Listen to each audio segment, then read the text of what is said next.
It's hot enough to boil a monkey's bum in here.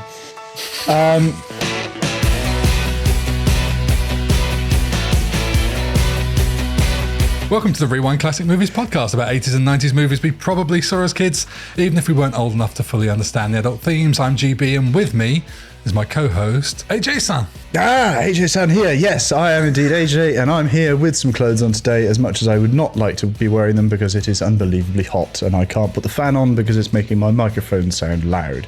Today, we're going to be looking at a film where a teenager learns life lessons and epic crane kicks from a wise old man, proving that waxing cars and painting fences can lead to martial arts mastery. If only.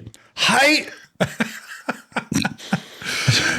Directed by John G. Avildsen, who had a huge hit with Rocky 8 years before. Karate Kid was his 16th feature film and came 4 years after he was nominated for a Golden Raspberry Award for Worst Director of The Formula, starring Marlon Brando. Way. And Wow. John Gielgud, I believe.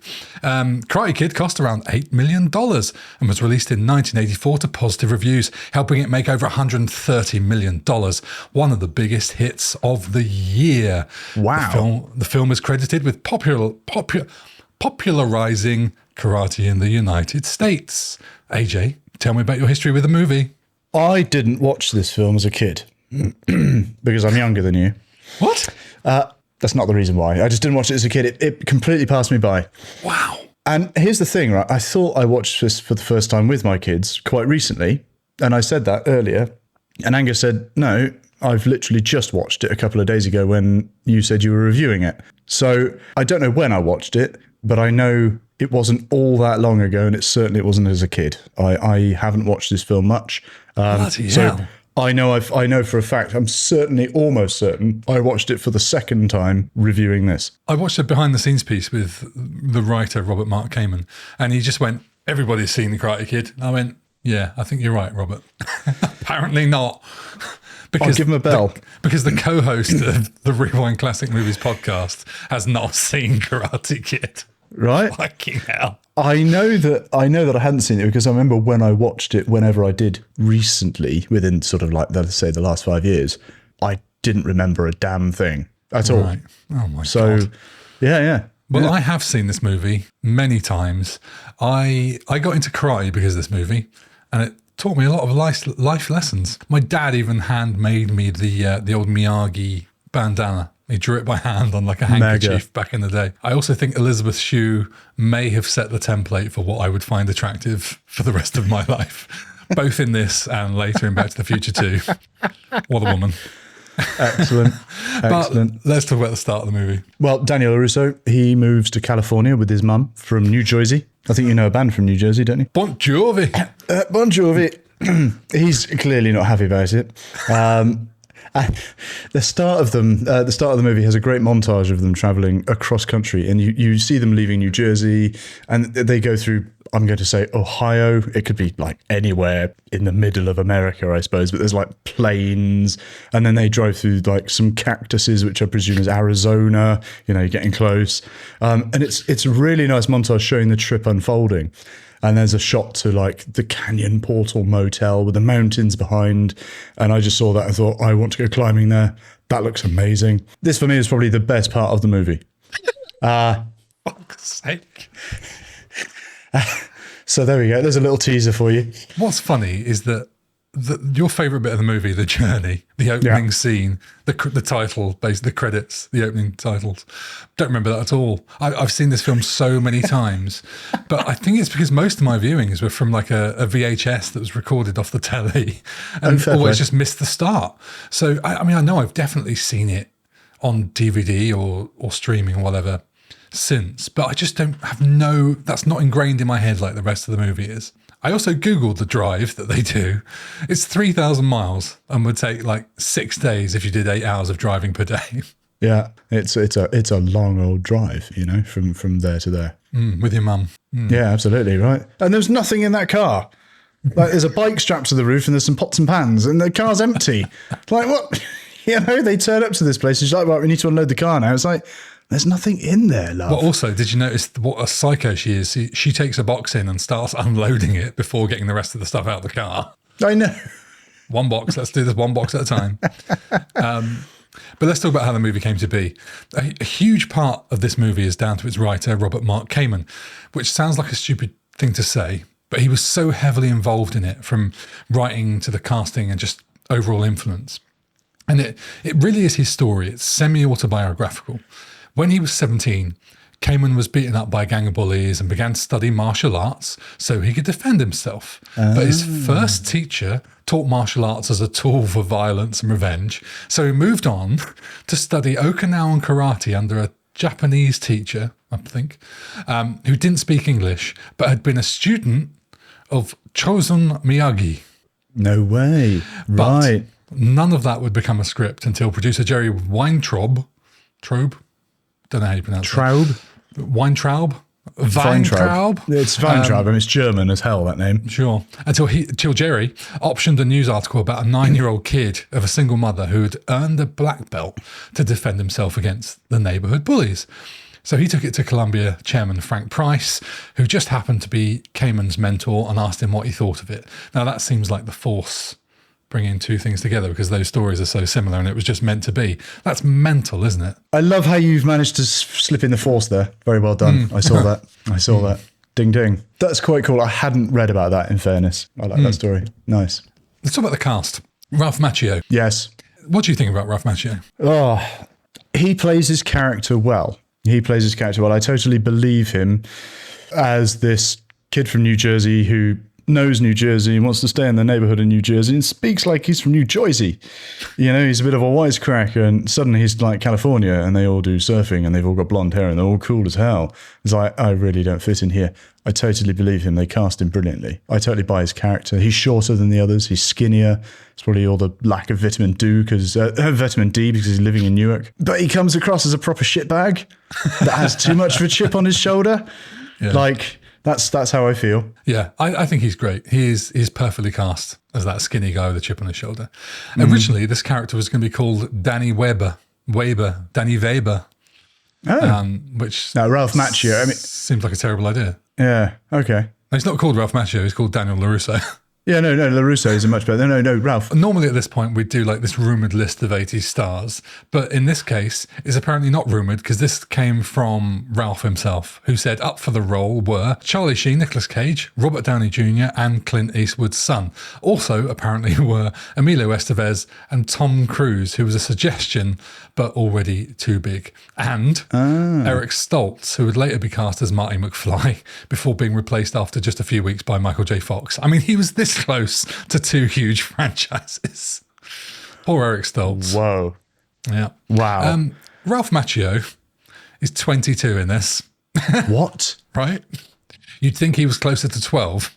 Mate, I thought it's funny because they're talking about high school and he's driving a car and stuff. I mean, I figured he was like 14 or something. And then he's driving a car. It's like, okay, he must be just 16 then. Yeah. 22. In real life now, Ralph Macchio still only looks about 22. No way, really. He doesn't yeah, age, of course, that guy. because there's the new series and stuff, isn't there? I've not seen it at all. Nice T-shirt. Yeah, there you Cobra go. Kai, I'm aware it's that a good there's a series, but I've not seen it at all. Funny enough, I'll talk more about that in Fast Forward next week. Thought you might. Pat Morita, I haven't got his name up here. Mr Miyagi. Yes. Do you know how old he was in this movie in real life? I don't know. Old, I would imagine, like really 60 old, right? something. Keep going. 65, 70. 51. No! Fucking 51. That's quite bad. That's quite bad of me. We are closer in age to Mr Miyagi than we are Daniel LaRusso.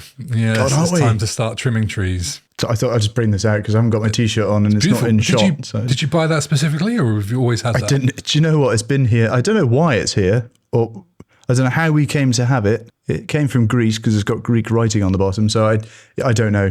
We've just always had it. It's just always been kicking around in the kitchen. And Angus gave it to me and said, "You could use this tonight." I was like, "Yeah, mate, I totally could." It's finally coming useful. I think Pat Morita as Mr Miyagi, I love him with all my heart. He's one of my top 5 movie characters of all time. He is just so lovable and wonderful in this movie. don't you think? Absolutely. I do completely. Yes, I do think so. No, I completely agree. He is absolutely wonderful in this film. I've not seen the other films. I've definitely seen him in other films, but I think they're of like a similar ilk, or kung fu-y or something like that. It's really interesting to read. He started out his career as a stand-up comedian, and I was trying to find some stuff, admittedly not massively hard, but I'd kind of like to see some stand-up of him. I found an interview with him, and he sounds a lot like an American, which he is, I know. But in my head, it's just weird in my head because he's always Mr. Miyagi, who can't really talk English very well and says, "Hey, wax on, wax on." And to hear him just talking like normal American English, it's like, oh yeah, that. I only know him as this character. But he doesn't even know where the voice came from. He said it just came out in the audition. Really? Yeah, no way. It's so perfect. It is. He said he and Ralphie, as he called him, hit it off immediately, and it was better than a marriage, their friendship, which is excellent.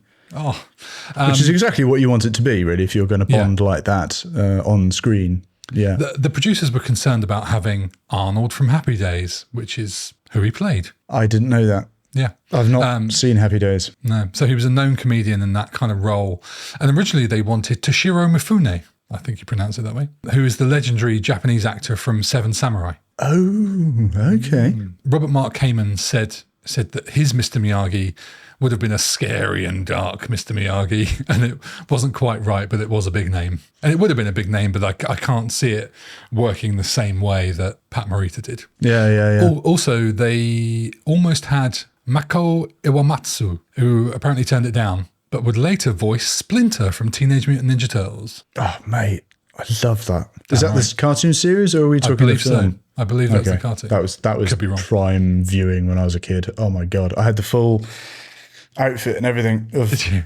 Michelangelo, I think, with the little party on, dudes! the 3-pronged things and the yellow, the orange. Yeah, him. The Splinter voice was a bit like, "Oh, my turtles, you must go and learn karate." Pretty much. It wasn't super Japanesey, was it?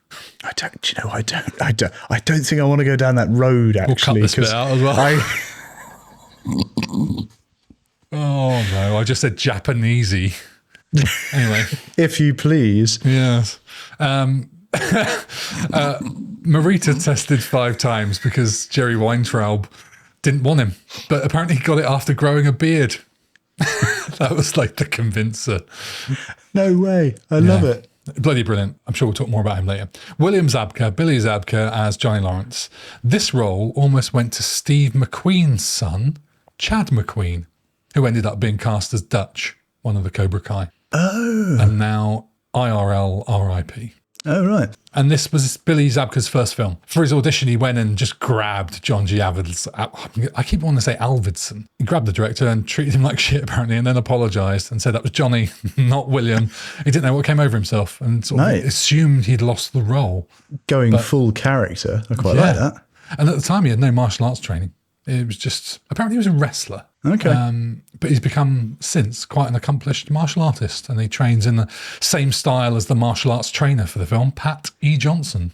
I've got a great little story about what he got up to, William Zabka, as a director in between Karate Kid and Cobra Kai, but I'll save that for fast forward, just as a little teaser. Nice. He went down the directing road. Nice. Yeah, okay. He's great as Johnny. I think he's so good as Johnny in this.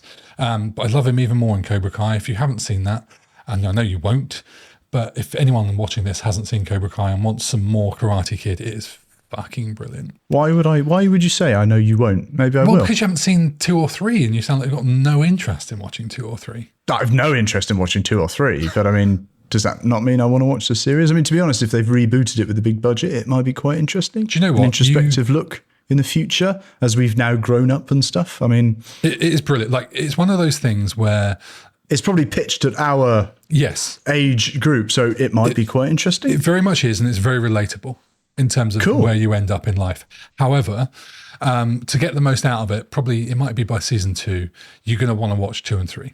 Okay. Because without getting too much into spoilers, they bring a lot of the characters back. And it's wonderful how they do it. Moving on, Elizabeth Shue. I've already said she's basically my dream woman. Yeah. What do you think of her? She was his love interest in the film. That's about all I've got to say about her, really. Do you think she was good? forgettable. Oh, I thought she was excellent, and I'll tell you why. The scene, I think it was the scene on the beach where Johnny comes over and starts kicking off. She really, she puts a lot of energy into that scene and a lot of emotion, and I think she ties it together. And I think she's a lot of the reason why a lot of the scenes with the guys work. She's like the one they're basically fighting over. She's definitely the one. They're all being macho and puffed up about her at the end of the day. I think she likes the outsider. It's like, hey, he's cool and a bit different. He's not basically just another blonde surfer dude. This guy's a little bit dark and mysterious and looks like he's 12. Great smile. Yeah, absolutely. Martin Cove. Yeah. As Dutch? John Is Kreese. he Dutch? John Kreese. Sorry. Dutch is one of the He's not Dutch. He's one of the other ones. John Kreese, yeah.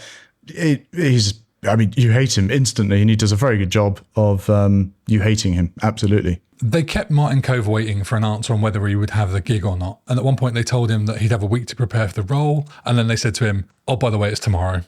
And he was so pissed off by it. Apparently that transferred into his performance. Sure. Yeah, he was just good pissed job. off. He's such a great bad guy, though. I mean, he's intense, he's intimidating.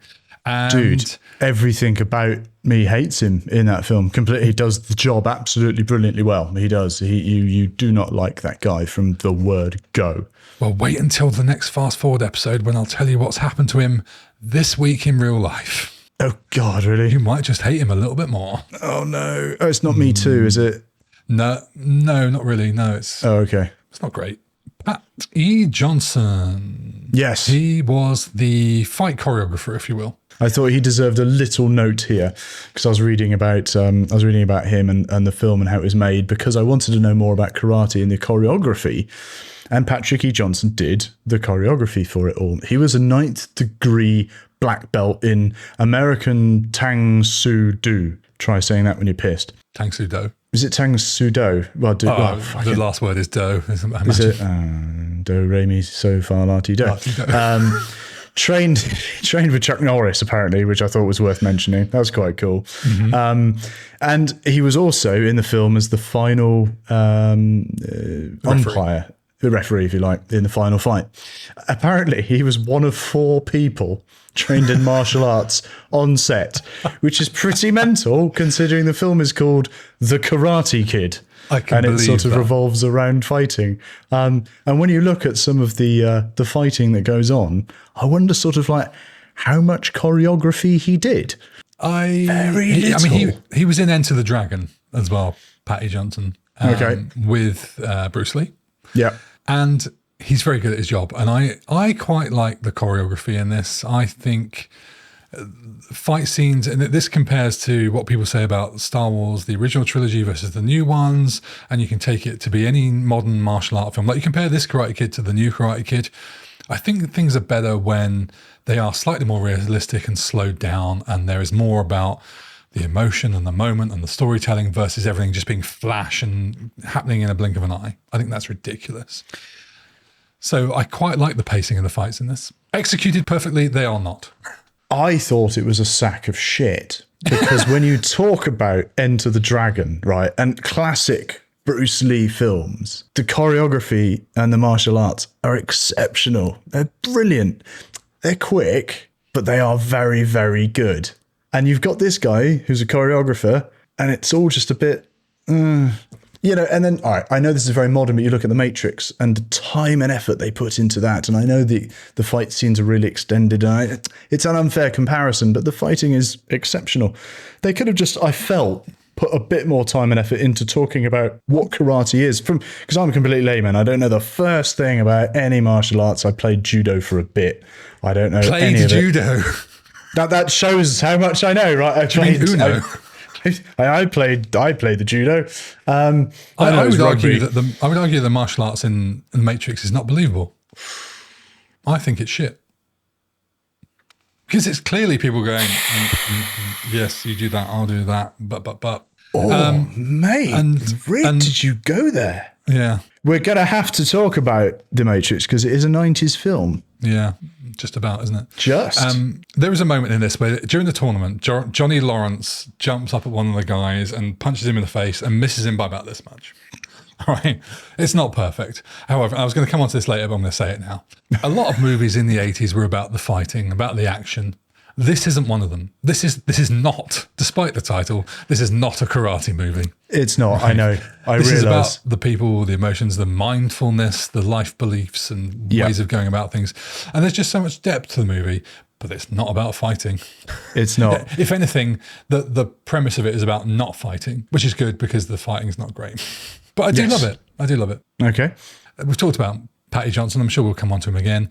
But generally, as an ensemble cast, I think everyone is great in this. It's an excellent ensemble cast of mostly unknowns. Yes, credit where credit is due. I do think it is a mostly unknown cast, isn't it, for its time? And I think that everyone does do their job very well. They do. Pat Morita talked about the cast and crew in an interview I was watching, and he actually got really emotional talking about what he described as this family that he'd been given. He basically started to cry, which was lovely and made me love him even more. R.I.P. Let's talk about how this film looks, the visuals. I love how it looks. I think there are some amazing shots in this, and just one example off the top of my head is when they're entering the tournament. You've got Miyagi, Daniel-san, and Ali, and they're walking into the tournament. It's a side-scrolling tracking shot, and it's like a medium close-up shot. But as they walk through, the camera lifts up, and we end up with like this one-er that shows the whole arena, and it's fantastic. And I don't know how they did that back then. Maybe it was like a rolling cart with a crane or something. I don't know. It's so good. It is. I'm glad you picked up on that because I did clock that as well. And it's funny because it has become such a thing now in modern films where, you know, it's the one take thing and they're passing the camera off and then they're putting it on a rig and then putting it through the car but back then the logistics were so huge to shoot something like that. It was. And it's amazing when you do see it like, oh man, that's a single shot. Bloody hell. It was really, really cool. Yeah, I clocked that as well. And there's another great example. It's not complicated in any way, but I heard John G. I'm just going to call him John G because I can't pronounce his surname very well. Wise. John G was a character in Memento, though. That's going to get confusing. Anyway, John G said they were working on the scene after Daniel gets beaten up by the skeletons and Miyagi jumps over the fence and he's giving him the tea and they're talking about what they're going to do next. They were planning on having that wide master shot that we see and also several close-ups and punch-ins because it's quite a long scene of like 4 or 5 pages. But as they did a couple of takes, John G just said it was so beautiful and worked so well that they didn't want to ruin the magic of it by distracting with cuts. And I love it. It's such a powerful scene. You just let these two guys do the work in the scene. And it's this kind of approach that's been lost in modern filmmaking. And it's just so powerful for a storytelling. I think so. Yeah, you really feel there in the moment with less cuts. It's very true. I noticed something the other day. I don't even remember what it was. It was a terrible film. I was watching it with Olive and there was this fight scene and it was obviously not choreographed at all. And almost every single punch that was thrown before it was even hit, they would cut and it would be, and it was just so badly done. All these cuts were thrown in constantly. It's like, no, that just doesn't work. And there was a bit of dialogue in it as well. And they were just cutting too much in between the dialogue and it's just distracting. Just one nice, big, long flowing thing. You're absolutely right. Yeah. It's a horrible, modern thing where you have an editor and the editor feels like he's got to put cuts in to almost justify his job or it will make it more exciting. And there's nothing more engaging in a movie than watching two people do a great job. As for visual effects, I can't tell you if there are any visual effects shots in this because it's so brilliant and it's all the better for it. There's no wire work, there's no CGI, there's nothing at all that I can see, and I love every second of what's on screen. Yes. Completely agree. I don't think there's any VFX in it at all. None that I can think of. I think they filmed all of the beach shots and everything like that. So, you know, without any VFX or anything like that.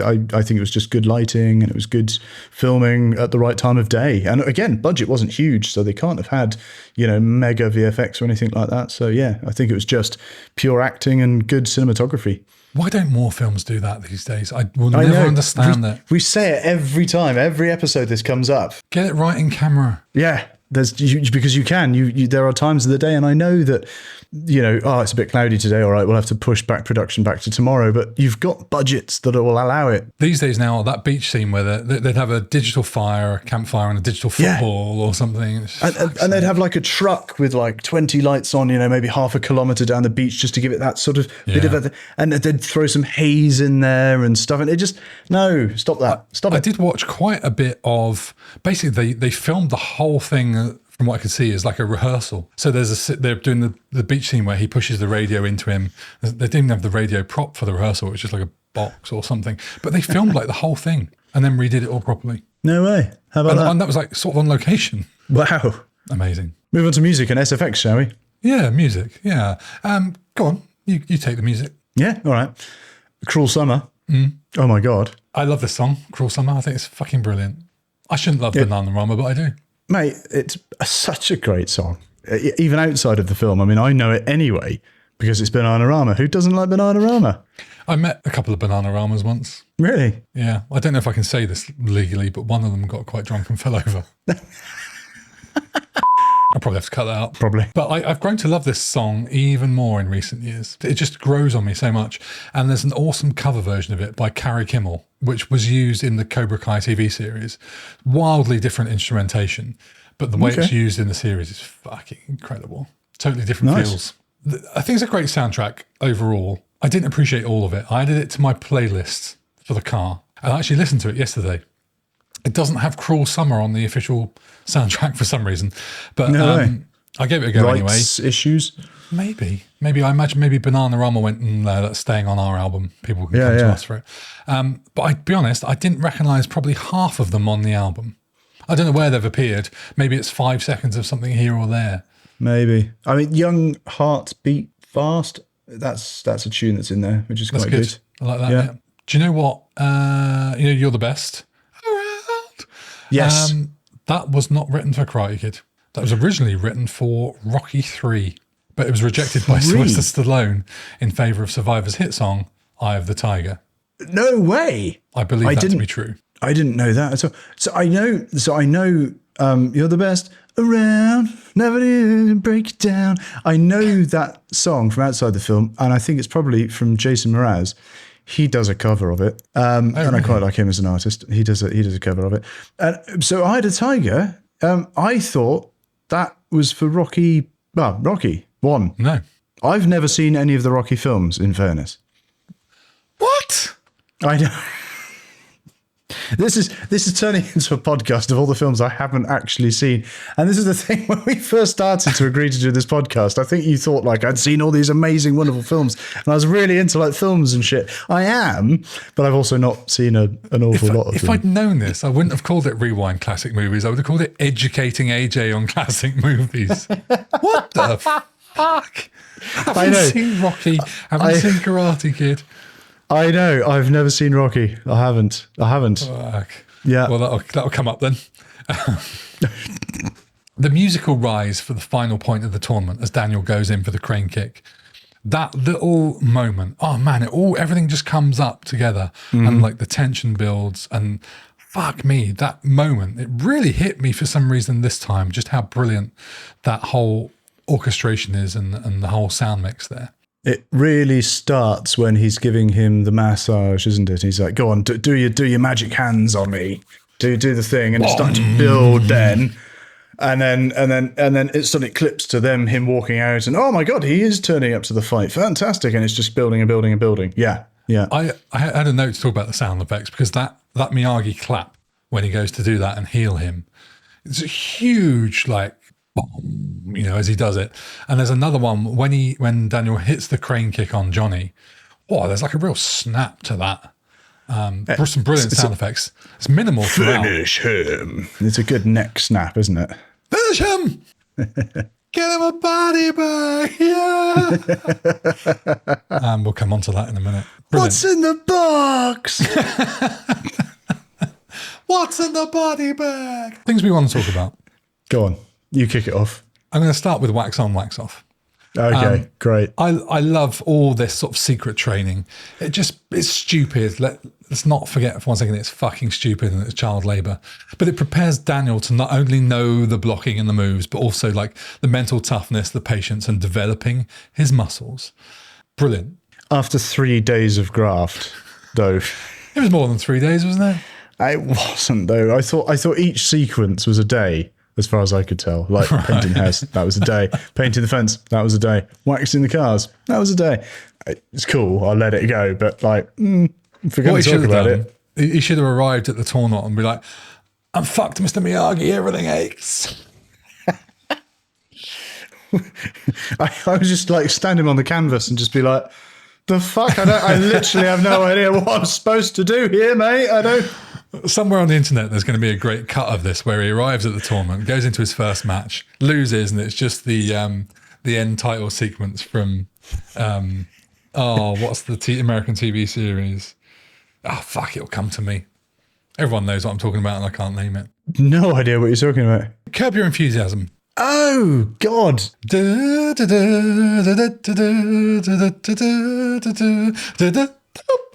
What's Larry David? Fuck me. That's the one. Larry David. Yes. So somewhere there's an internet cut of Daniel losing their first point, end titles of Curb Your Enthusiasm, and the whole film's been for nothing. Yeah, I like that. Anyway, go on, your turn. They're playing a lot of football in the film. And when I say football, I mean soccer, which I thought was really unusual for the US, especially at school. I mean, all right, they're playing it on the beach as well. They're playing it in school in California. I mean, I don't know if it's popular in California, but, you know, any traditional high school varsity team, whatever, it's always American football, isn't it, or something? Or track. They're always doing track. And they're playing football, a lot of it. Soccer, you know. So that was a thing I'd noticed. And Daniel can do like 3 keepy-uppies. He can do some. I know, right? Yeah. Yeah. Oh, that's very European of you, Daniel. Yeah. I like Ali in the shorts. No. No.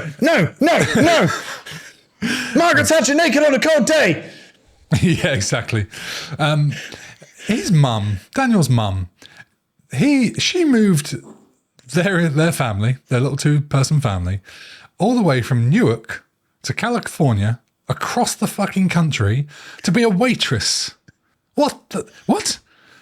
All that to be a waitress. She says she worked in computers and now she's at a fucking Chinese restaurant hoping to become a manager. Right. So I'd picked up on that. She got a job at a computer company, Rocket Computers. It's the future.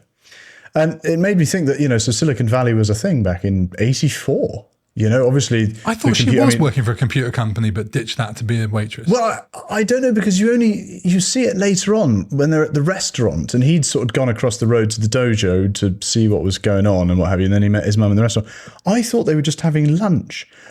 But then someone says something, and then she sort of gets up, and you're like, oh, is she working there now?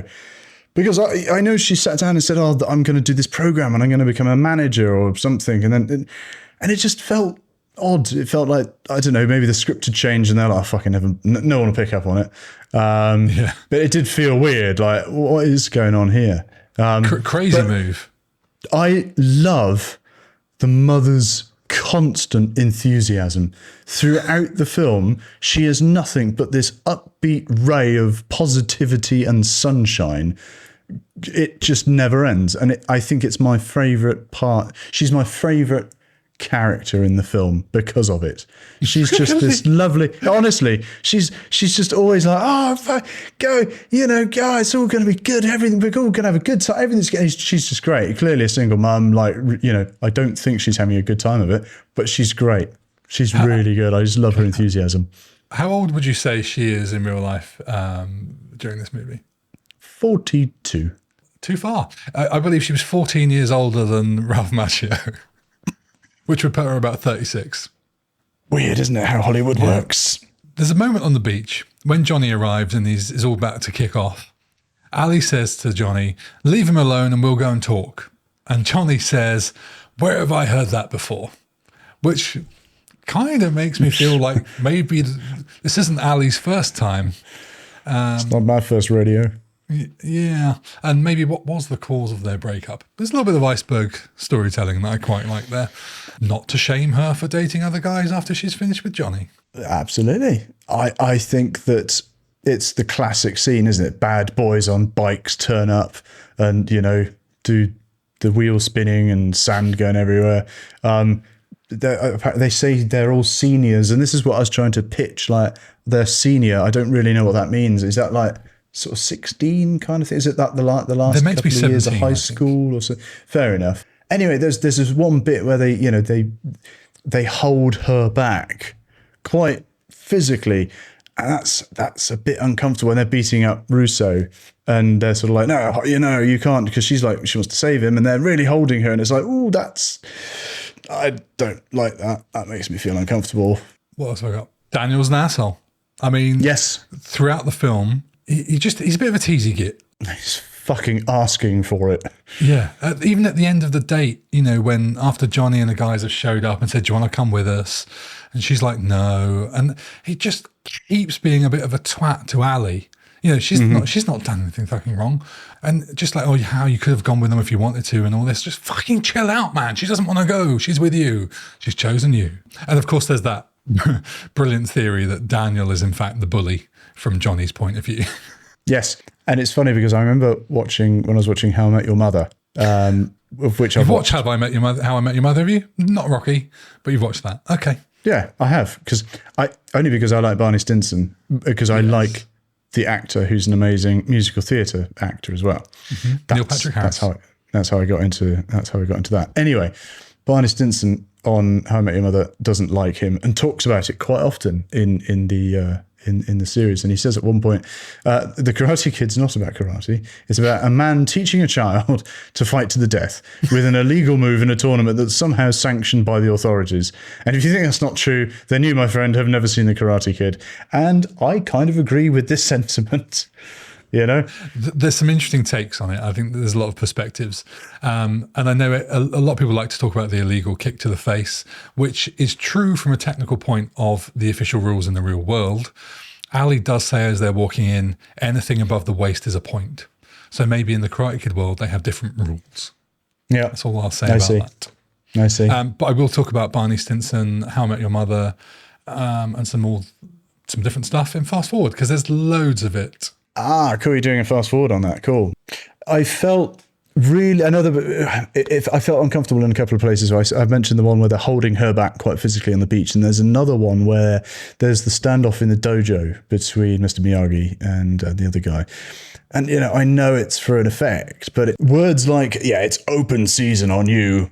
Oh God, it just feels like, God, you're an adult, mate. And I don't like it. It didn't fit very nicely. It is a kid's film and there's just a little bit too much. Yeah, it's violence and stuff. This does come back brilliantly in Cobra Kai. A lot of the kind of craziness and some of the weird things about the films do sort of get addressed in quite an interesting modern perspective. Cool. Okay. Nice. Chopsticks. I love the scene where Miyagi's trying to catch a fly. Man who'll catch a fly with chopstick, achieve anything, accomplish anything. That accent was dreadful. It was brilliantly set up. I think that's the thing. Like these days, you'd have a fucking close up of the fly and the sticks and all that sort of stuff. Yes. But Miyagi being pissed off is great. The way he throws the chopsticks back in the pot after Daniel gets it. And it's like, you're beginner luck. Which reminded me of a time we were together. Do you know what I'm going to say? I know exactly what you're going to say, because I saw it in the film and it made me think about it as well, because I was going to bring it up as well. We were on a yacht in Greece that you were captain of, and I was there doing some filming. And at one point I can't remember if we were filming or if we were just eating dinner, and we had a succulent Chinese meal. And with us, please. That was basically Morgan Freeman again, for fuck's sake. That was meant to be the Australian guy. Anyway, one of the guests was a Chinese man. Roger, yes. That was his birth name.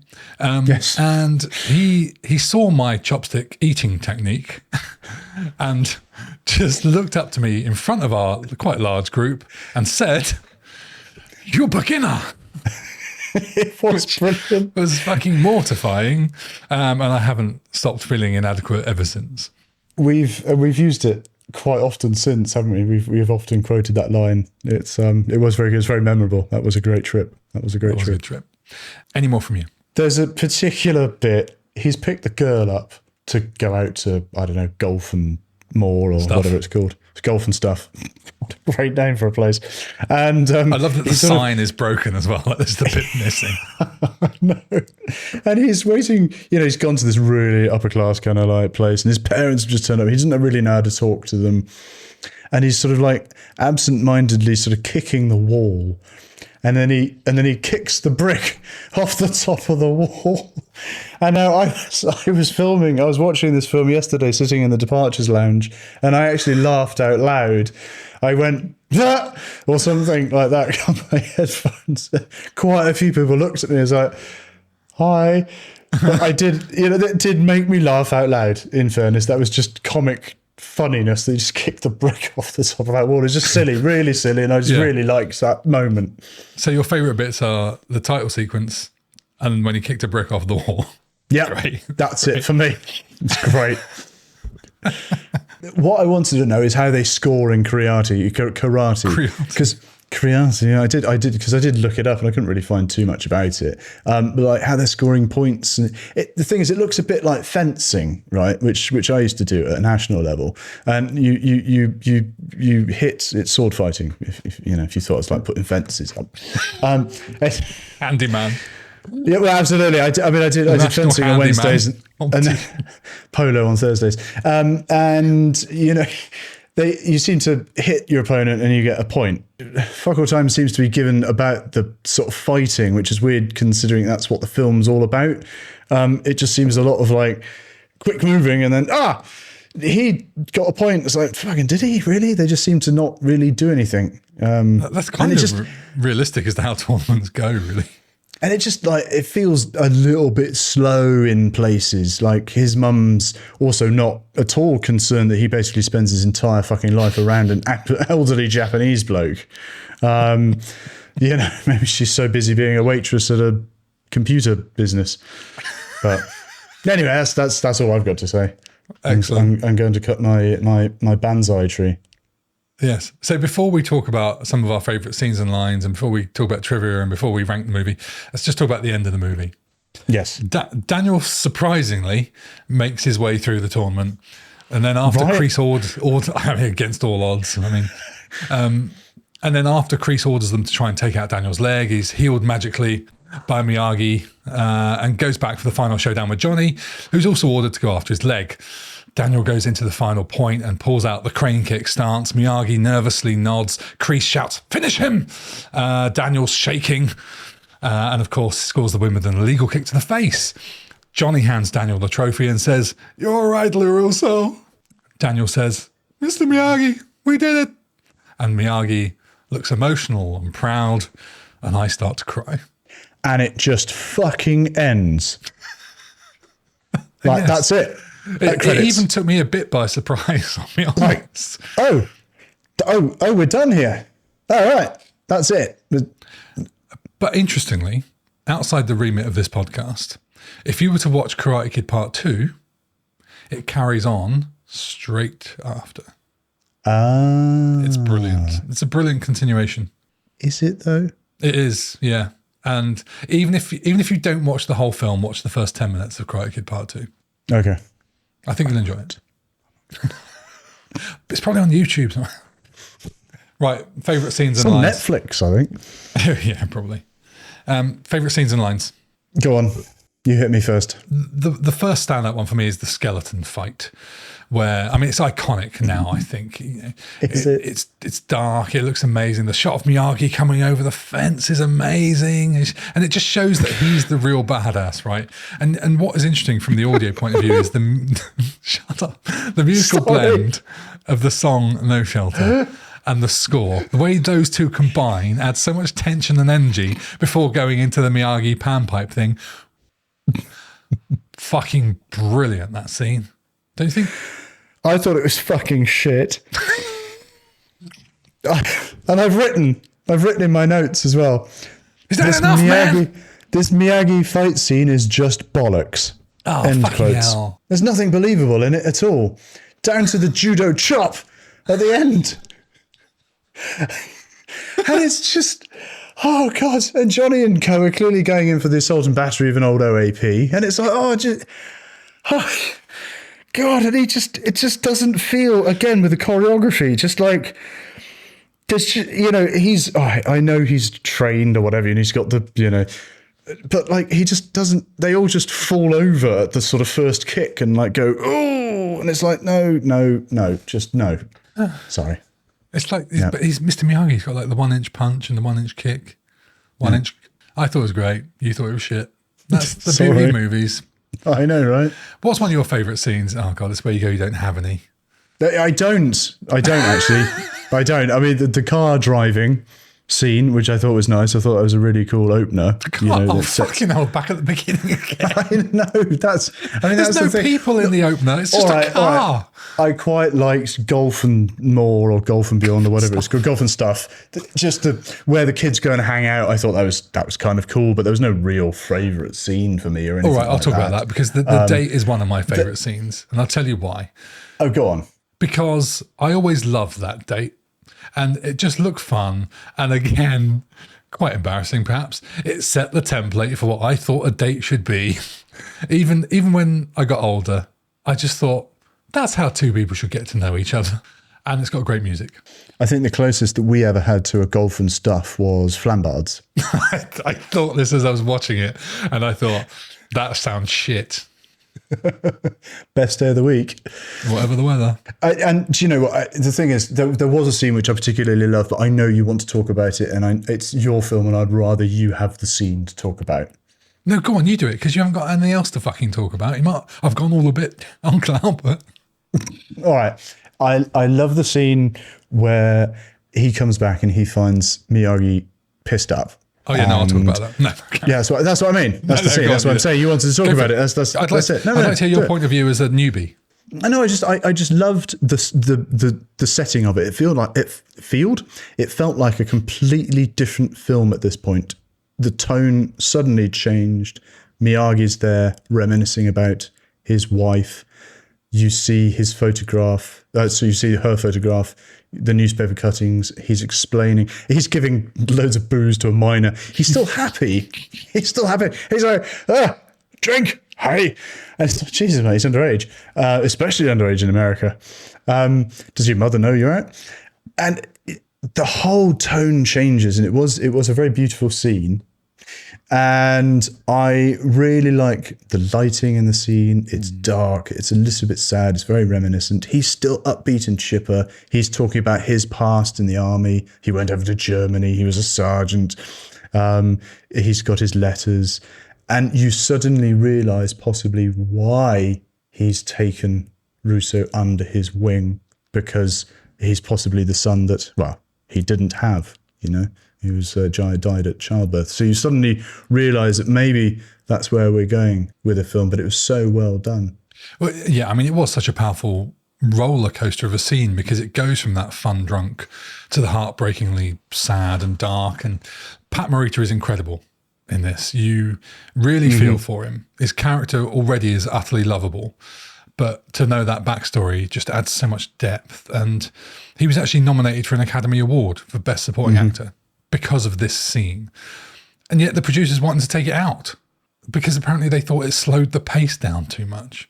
The director fought for it, and the writer came and he went to his mentor, Frank Price, who was obviously the head of the studio at the time, to try and save it. And he pissed everyone off doing it because he didn't go through the proper channels. But fuck me, I mean, how can you think of taking that out?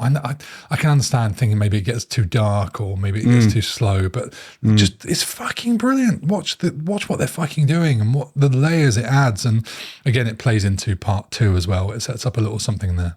Ah, right. Okay. Interesting. Well, part 2, they go to Okinawa, if that intrigues you. Interesting. They fight for their lives, not just points. Oh, interesting. Which will segue nicely into the next thing I was going to talk about. One of my other favourite scenes is when they get to the tournament and they don't know how it works, and Daniel just says, I thought you knew about this stuff. And Miyagi says, fought for life, not points. Which sort of makes the whole thing a little bit shit. Just fighting for some points, kid, get over it. Another one of my favourite scenes is, of course, get him a body bag, yeah. That line wasn't originally in the script. It was ad-libbed later in post-production and dubbed in by Rob Garrison, the actor. And there's a tragic callback in Cobra Kai, which I'll talk about next week. Oh, interesting. There's some sad shit in Cobra Kai. It's going to be a long old fast forward by the sounds of things. Yeah, probably, yeah. You're going to be longer than my 6 minutes I managed last week on Rocky Are we still talking about fast forward? Well done, sir. Last one I'll mention is belts. Daniel asks Miyagi what sort of belt he has, and he replies, canvas, JC Penney, $3.98. Which to me sums up Miyagi in the Karate Kid. Yeah. I've got a few lines that I kind of liked that I thought were funny. LaRusso says to Pat, he says... LaRusso says to Pat.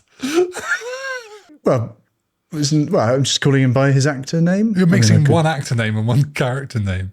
Well, all right. The one guy says to the other, it's fucking better for you. Who cares? I mean, who cares? He says, don't you know anything you can tell me? And he says, hi, don't get hit. Which is just good. And it's been his sort of humor throughout the film. It's that kind of very, simple, like, yeah, don't get hit. Yeah. I didn't know that wax off, wax on, wax off was from this film until I saw it. Really? I knew the saying wax on, wax off. I didn't know such a pop culture moment. It is, and it's so pop culture. I didn't even realize it was from the film. I saw the film and said, "Oh, fucking hell, that's where it's from." That's mad then to think what your perception of that line was. Yeah, I don't know what I don't know. I just knew of its existence. Where it's from, I couldn't tell you. I like when he's going right a circle, left a circle, right a circle, left a circle. It's basically just the noises that he makes. It's just great. The Mr Miyagi noises. It's wonderful. And there's just one particular line that's so funny. He turns around when he's finished waxing all the cars or something, and he's walking off. He's like, "Where did all these cars come from?" He's like, "Detroit." Yeah. Which makes you wonder, how the fuck did he get all this land and cars and all this sort of stuff? I've got a feeling it's addressed somewhere. Nice house in the country with all the decking and the plants and the stuff. Yeah. He's probably just got kids to do it for him. Yes. Go steal me car. Let's very quickly talk about some trivia. The car, you just mentioned the cars, that yellow classic automobile that Daniel polishes and is given by Mr Miyagi as a gift, was actually given to Ralph Macchio by the producer, and he still owns it to this day. Apparently it's a 1948 Ford Super Deluxe. That's very cool. I know that George Lucas gave Ewan McGregor a Ducati when he was filming Star Trek. Fuck's sake. Sorry. Good. Same thing.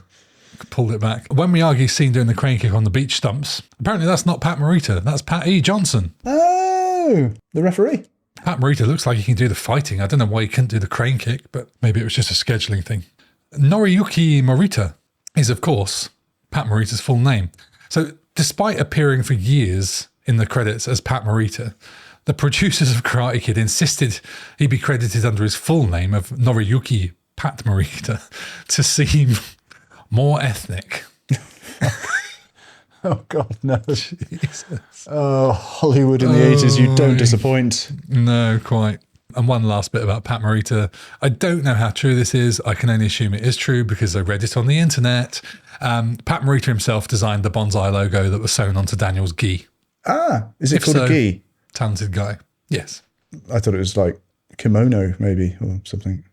I don't know. A gi. You've done this, I haven't. Put on your karate kimono. Anyway, last bit of trivia. Robert Mark Kamen started writing this movie the day his daughter was born. No way. Her name was Ali, with an I. Oh, how lovely. Isn't that lovely? I like that. Now it's just time to rank the fucking thing. Yes. And I fear we are going to be poles apart. I think you're probably right. Absolutely. Would you like to go first? I can if you like. I didn't like this film at all. There were some redeeming moments, as we've just talked about, when, Mr. Miyagi is telling him about his tragedy in his life. That was a very moving moment. The opening sequence, very good. I thought that LaRusso, his character, was great. It just didn't really flow. It was quite boring in places. Just didn't do it for me. I think if I'd watched it as a 15-year-old or maybe younger or whatever, if I watched it as my demographic age, I might have been like, yeah, that's wicked. I love that film. And I might still love it as an adult. I think I've watched this film as an adult and gone, well, I'm not into this at all. It's not for me. And I think that is a bit of a shame because I think you watched it as a kid and you love it as a kid. And I think a lot of people will probably say like, oh, how can you fucking hate it? It's a brilliant film.